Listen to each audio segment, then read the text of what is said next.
Hello दोस्तों, mutual fund में invest करते समय हम सभी को समझ नहीं आता कैसे म्यूचुअल फंड में इन्वेस्ट करें और कौन से म्यूचुअल फंड में इन्वेस्ट करें। ये डायरेक्ट और रेगुलर का मतलब क्या है, तो आइए समझते हैं डायरेक्ट और रेगुलर म्यूचुअल फंड के बारे में। डायरेक्ट म्यूचुअल फंड वो फंड होते हैं जो डायरेक्ट फंड हाउस या एएमसी एसेट मैनेजमेंट कंपनी द्वारा दिए जाते हैं। जैसा कि नाम में ही डायरेक्ट मतलब इनमें कोई थर्ड पार्टी एजेंट या डिस्ट्रीब्यूटर का इन्वॉल्वमेंट नहीं होता है। ये डायरेक्ट फंड हाउस अपने इन्वेस्टर को म्यूचुअल फंड स्कीम देते हैं। अब हम समझते हैं डायरेक्ट म्यूचुअल फंड लेने के क्या फ़ायदे हैं। बेसिकली यदि आप डायरेक्ट म्यूचुअल फंड लेते हैं तो आपका कोई कमीशन या ब्रोकरेज चार्जेस नहीं देने होते। आप डायरेक्ट फंड हाउस से कनेक्ट रहते हैं, कोई थर्ड पार्टी इन्वॉल्वमेंट नहीं होता। यदि आप लंबे समय तक इन्वेस्टमेंट करते हैं तो अच्छा रिटर्न मिलने के चांसेस काफ़ी बढ़ जाते हैं। Expense ratio comparatively regular fund से कम होता है। एक्सपेंस रेशियो मतलब एक ऐसी कॉस्ट जो म्यूचुअल फंड को चलाने और मैनेज करने में आती है। आइए अब जानते हैं रेगुलर म्यूचुअल फंड के बारे में। रेगुलर म्यूचुअल फंड वो फंड होते हैं जो किसी थर्ड पार्टी या एजेंट या डिस्ट्रीब्यूटर के थ्रू बेचे जाते हैं।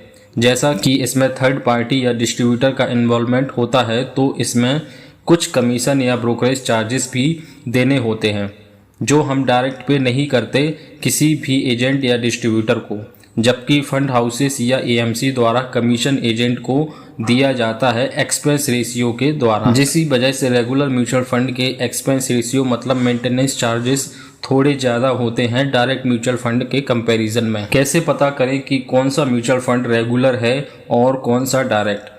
ये जानना बहुत ज़रूरी है किसी भी इन्वेस्टमेंट से पहले कि आप कौन से प्लान में इन्वेस्ट कर रहे हैं। तो याद रखें, आप कैसे भी इन्वेस्टमेंट प्लान लेते हैं जैसे डायरेक्ट किसी एएमसी एसेट मैनेजमेंट कंपनी से या फिर किसी ब्रोकर या डिस्ट्रीब्यूटर से या किसी इन्वेस्टमेंट प्लेटफॉर्म से, सभी जगह आपको दोनों इन्वेस्टमेंट प्लान डायरेक्ट और रेगुलर मिलते हैं जिन्हें आप आसानी से आइडेंटिफाई कर सकते हैं।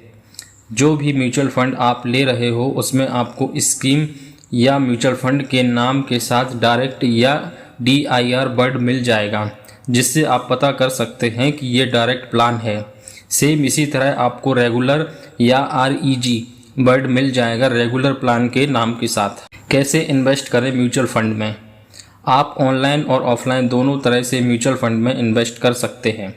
ऑनलाइन इन्वेस्ट करना आज के समय में बहुत इजी हो गया है। आप कोई भी एसेट मैनेजमेंट कंपनी की ऑफिशियल वेबसाइट पे चेक कर सकते हैं। वहां आपको बहुत सारे म्यूचुअल फंड मिल जाएंगे अलग अलग कैटेगरी में, जहां आपको बताए हुए इंस्ट्रक्शन को फॉलो करते हुए डिटेल फिल करनी होती है और KYC प्रोसेस को कंप्लीट करना होता है। KYC अप्रूव होने के बाद आप इन्वेस्टमेंट स्टार्ट कर सकते हैं। Third party mutual fund aggregator के थ्रू भी आप उनकी एप्लीकेशन का यूज़ करके आसानी से इन्वेस्टमेंट स्टार्ट कर सकते हैं, जैसे my CAMS, Kuvera, Angel One, ET money, Groww. इनमें से आप किसी भी एप्लीकेशन के यूज़ करके म्यूचुअल फंड में इन्वेस्टमेंट स्टार्ट कर सकते हैं। आशा करता हूँ दोस्तों आपको जानकारी अच्छी लगी होगी। ऐसी ही और फाइनेंस से रिलेटेड जानकारी के लिए आप हमारे चैनल को सब्सक्राइब कर सकते हैं।